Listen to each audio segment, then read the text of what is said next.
जय माता दी।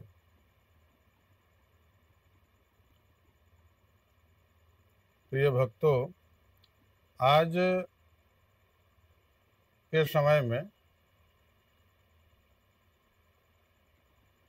कोई भी परंपरागत तरीके से या शास्त्र विधि से या पूर्व के जो हमारे पूर्वज के तरीके से जो भी विधि हम लोग अपने जीवन में हमारे पूर्वज जो जिस विधि से चल रहे थे, वो दिन प्रतिदिन बहुत सारा विधि हम लोग छोड़ रहे हैं, जिसमें कुछ विधि तो पूर्व में जो था वो शास्त्र के विहित था। अभी क्या है, जिसको जहां मन कर रहा है वो वहां अपना जिसको जिस मार्ग में जहां भी कुछ वहां उसको अच्छा लग रहा है वहीं वो सम्मिलित हो जा रहा है और अपना जो उसका पूर्व का विधि है, विधान है, उसको छोड़ करके तुरंत ही वो बहुत ज़्यादा राज भोग करने के चक्कर में या स्वर्ग लोक डायरेक्ट जाने के लिए, वहाँ पर अपना व्यवस्था बनाने के लिए अलग अलग गुरु परंपराओं में लोग कहीं जिसको जहाँ मन कर रहा वहीं घुस जा रहा है। इसमें होता क्या है कि आपका जो अपना पूर्व का जो तरीका है, आपके अपने कुल गुरु होते हैं, कुल देवी होती हैं, कुल देवता होते हैं, वो सारा विधि आप छोड़ छाड़ करके आप या तो किसी के भी प्रभाव में आकर के, अभी क्या है कि हिंदू धर्म में जो सनातन धर्म की जो सभ्यता है, तो इसका जो पूर्व का सभ्यता था और आज का सभ्यता है, दोनों में बहुत परिवर्तन है। परिवर्तन क्या है कि उसमें इसी सभ्यता में अलग अलग आपको इतना अलग अलग मार्ग बन गया है जो कि शास्त्र के हिसाब से उसका कहीं पर कोई जिक्र नहीं है और उसमें जो आपको बताया जाता है उसका तरीका भी बिल्कुल अलग है। कोई निरंकारी हो गया, कोई साकारी है, तो जो निराकार को मानने वाले हैं वो साकार को नहीं मानते हैं। तो भगवान तो सब में है, निराकार जो निराकार है वो साकार रूप में भी है। तो निरंकारी को जो मानते हैं वो साकार को गलत ठहराते हैं। इसी चक्कर में हो क्या रहा है कि वो इतना जल्दी इतना तेज गति में पहुंचना चाह रहे हैं उस जगह पर कि हमारा वहाँ का व्यवस्था बिल्कुल एकदम सही तरीके से रहे, कि यहाँ से जाने के बाद हमारा वहाँ व्यवस्था बहुत बढ़िया रहे। मगर इसमें क्या होता है कि वो और ज़्यादा अपना नुकसान कर लेते हैं। पूर्व में आप स्वयं भगवान राम हो या कृष्ण हो, ये दोनों ही गुरु परंपरा से, बिना गुरु के आज्ञा से ना दीक्षा लेना, ना पढ़ाई करना, जो ज्ञान यजन करना था या आगे कहीं भी कुछ भी करना था आगे उनको अपने जीवन काल में, तो सबसे पहले कुल गुरु का सन्मति होना अनिवार्य है। वो कुल गुरु का, कुल देवता का और कुल देवी का, तो अभी क्या है कि कहीं कुछ भी ऐसा नहीं है, ना कोई कुल गुरु को मान रहा है, ना कुल गुरु भी उस लायक है, कुल गुरु भी नहीं है उस लायक। उनके पास अपने अपना अपने तो ज्ञान है ही नहीं, तो आपको कहां से देंगे। तन नहीं उनके पास कुल गुरु के पास कुछ ज्ञान है, उनके अगले पीढ़ी में वो ज्ञान हासिल करना चाहते नहीं है, इस परंपरा से हट रहे हैं। तो अगर आपके पास कुल गुरु नहीं है उस लायक, या पूर्व के जो परंपरागत तरीके में जो कुल गुरु थे उनके अगले पीढ़ी में कुल गुरु वैसा नहीं है, तो आपका जो कुल देवी या कुल देवता है उनके साधक को आप कुल गुरु बना सकते हैं। कुल गुरु ऐसा होना चाहिए कि समय समय पर वो आपके यहाँ आ सके। आप किसी भी साधु सन्यासी या कथावाचक किसी को भी जाके अपना गुरु बना लेते हैं, तो ये चीज गलत है। आप कहीं भी किसी से कोई दीक्षा ले लेंगे और बाद में जब उनमें लगेगा, कुछ दोष दिखने लगेगा, तो फिर उनका आप आलोचना करने लगेंगे। पहले तो कुछ समझ में आएगा नहीं, डायरेक्ट वहां पहुंचने के चक्कर में आप किसी से भी दीक्षा ले लेंगे और बाद में फिर उनमें दोष देखने लगेंगे। तो परंपरागत तरीके से, पूर्व का जो परंपरागत तरीका था उसी के हिसाब से व्यक्ति को चलना चाहिए। कुल देवी कुल देवता का जितना अनिवार्य है उतना ही कुल गुरु का भी अनिवार्य है।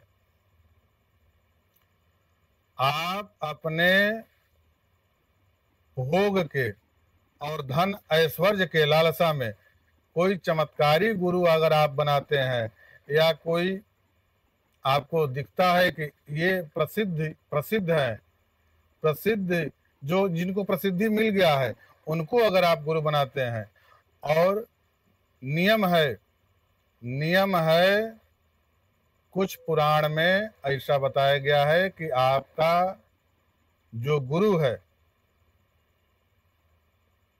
भविष्य पुराण में भी गुरु के बारे में बताया गया है। हालांकि आपको श्रीमद् भागवत गीता में भी इसके बारे में आपको बताया गया है।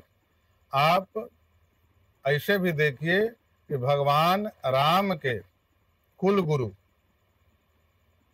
भगवान राम के कुल गुरु थे, शिक्षा गुरु अलग थे, कुल गुरु अलग थे। भगवान राम को, वो तो भगवान थे, तो उनको सब कुछ पता रहते हुए भी गुरु से आज्ञा लेते थे और उनके आज्ञा पर ही आगे अपना कार्य करते थे। तो ये शास्त्र का नियम है, ये हमने कहीं पढ़ा है कि ये अगर आप कोई भी घर में अनुष्ठान, पूजा आदि कुछ भी आप अगर करते हैं, कोई भी शुभ कार्य या कुछ भी अगर आपके घर में होता है, तो या आपको कोई नूतन कार्य करना है, तो आप अपने गुरु से आज्ञा जरूर लें। अभी क्या है कि आप तो माता पिता से भी आज्ञा नहीं लेते हैं, तो गुरु से कहां से लेंगे। शास्त्र का नियम है कि आपको गुरु से आज्ञा लेकर के ही आगे आपको कुछ करना है। अगर आपके गुरु उस स्थिति में नहीं है कि आपको उतना ज्ञान दे सके, तब पर भी उनका सहमति अनिवार्य है। अगर आपके कुल गुरु में अभी भी कुल गुरु में उनका पीढ़ी में है, तो आप उनसे सहमति ले। हाँ, आगे आप अपना कुल गुरु बदल सकते हैं अगर उनके आगे वंश में कोई दीक्षा देने वाला नहीं है, या उनके पास इन सब चीज़ों का कोई ज्ञान नहीं है, तो आप कुल गुरु आप बदल भी सकते हैं, मगर कुल गुरु आपको बदलना होगा तो उसमें भी एक तरीका होना चाहिए कि जो आपका कुल देवी है या कुल देवता है, उन्हीं का उपासना करने वाले को आपको कुल गुरु बनाना चाहिए। और कुल गुरु जितने भी गृहस्थ व्यक्ति हैं उनको गृहस्थ ही गुरु बनाना चाहिए, क्योंकि ये भी बताया गया है कि आपके गुरु एक बार भी कम से कम आपके घर में उनका आना अनिवार्य है। अगर आप किसी सन्यासी को बना लेते हैं या कहीं कोई दूर प्रसिद्धि, जिनको बहुत प्रसिद्धि मिला है, उनको गुरु बना लेते हैं, तो वो आपके घर पर नहीं आ सकते हैं, सबके घर पर वो नहीं पहुंच पाएंगे। तो गुरु ऐसा होना चाहिए कि जो आपके घर पर पहुंच जाए। और गुरु के पास वैसे अगर आप नहीं जा पाते हैं हमेशा, तो कम से कम जो साल में एक समय बनाया गया है, गुरु पूर्णिमा, उस दिन उनका जरूर दर्शन करें। गुरु साधारण चीज नहीं है, गुरु कोई साधारण व्यक्ति नहीं होता है, गुरु कोई नाम का या कोई अम्बुक व्यक्ति नहीं होता है। गुरु में भगवान का उस समावेश होता है, उनको भगवान से भी ऊपर का दर्जा मिला हुआ है। इसीलिए जो सरल मंत्र है, गुरु ब्रह्मा गुरु विष्णु गुरुदेव महेश्वर गुरु साक्षात पर ब्रह्मा तस्मै श्री गुरुवे नमः, यानी कि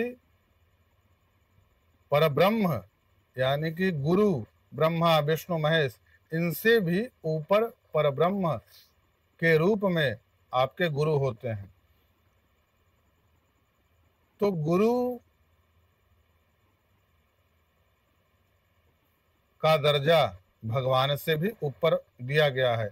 अगर आप भगवान का पूजन खूब करते हैं, भगवान का सेवा करते हैं, तीर्थ यात्रा करते हैं, जो भी आप धर्म का कार्य करते हैं, और आपके गुरु हैं, और गुरु की बातों की अवहेलना करते हैं, तो आपका किया हुआ कोई भी कार्य आपका सफल नहीं होगा, क्योंकि गुरु आपको वहां तक पहुंचा सकते हैं।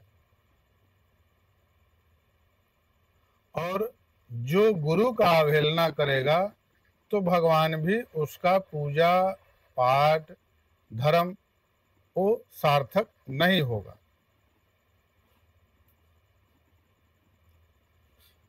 गुरु और उपरोहित, ये शब्द उपरोहित अभी हमने बोल दिया, ये इसको बोलते हैं पुरोहित। तो गुरु और पुरोहित ये तुरंत बदला नहीं जाता। आप अपने जैसे स्वादानुसार आप भोजन बदल बदल के करते हैं, उसी तरह से आप गुरु और पुरोहित समय समय पर आप बदल देते हैं। तो इससे क्या होगा, इससे आपका जो शास्त्रीय विधि है, शास्त्र के हिसाब से आप इसका तुरंत परिवर्तन आप नहीं कर सकते हैं। आप अपने मनमानी तरीके से जहां जिसको मन किया वहीं पर आप अपने हिसाब से आप समय समय पर बदल लेते हैं। आपको गुरु और पुरोहित को हर एक कार्य में, जो भी आप कार्य कर रहे हैं शुभ कार्य, उसमें आपको उनका सहमति, उनका उसमें भागी होना अनिवार्य है। भले ही आप किसी आचार्य को बुला करके अपना कर्मकांड सिद्ध कराएं या जो भी आपका यज्ञ है वो कराएं, मगर उनका होना उसमें अनिवार्य है। ये अपने से हम नहीं बोल रहे हैं, ये शास्त्र का नियम है और शास्त्र का विधान हमने पढ़ा है कि इस तरीके से ही आप कर सकते हैं। कोई भी घर में गृह कार्य, घर में शुभ मंगल कार्य, जो भी आपके घर में कुछ भी हो रहा है, तो पुरोहित और गुरु, हालांकि उसमें गुरु का विशेष प्रधानता दिया गया है कि गुरु से आपको आज्ञा लेना अनिवार्य है। आप यज्ञाचार्य या अलग अलग कोई भी आचार्य आप बुला कर आप कर्मकांड करा सकते हैं, मगर उनका सहमति होना अनिवार्य है और उनका उपस्थिति भी अनिवार्य है, ये होना जरूरी है। बाकी आपको लग रहा है ये बहुत विद्वान है तो इनसे कराना चाहिए, आप कराइए, मगर उनका सहमति और उनकी उपस्थिति, उनके हृदय में पीड़ा नहीं होना चाहिए। इससे क्या होगा कि आपका किया हुआ यज्ञ असफल हो जाएगा। अगर आपके कुल गुरु दुखी हैं या दुखी हो जाएंगे आपके यज्ञ के समय में, अगर उनको आप नहीं पूछ रहे हैं या उनका उसमें सहभागी नहीं कर रहे हैं, तो वो आपका पूजा व्यर्थ हो जाएगा, यज्ञ भी व्यर्थ हो जाएगा। इसलिए किसी भी धर्म कार्य या कोई भी आपके घर में कार्य हो रहा है तो उसमें उनका भी अनिवार्यता, और कुल देवता कुल देवी उसी तरह कुल गुरु का भी अनिवार्यता है। इसलिए आप अभी हमने जो भी बताया है ये हमने पढ़ा है शास्त्र के हिसाब से, कुछ ग्रंथ में पुराण में इसका विवेचन किया गया है, तो आप इसको समझिए और उसके हिसाब से आपको आगे चलना है। जय माता दी।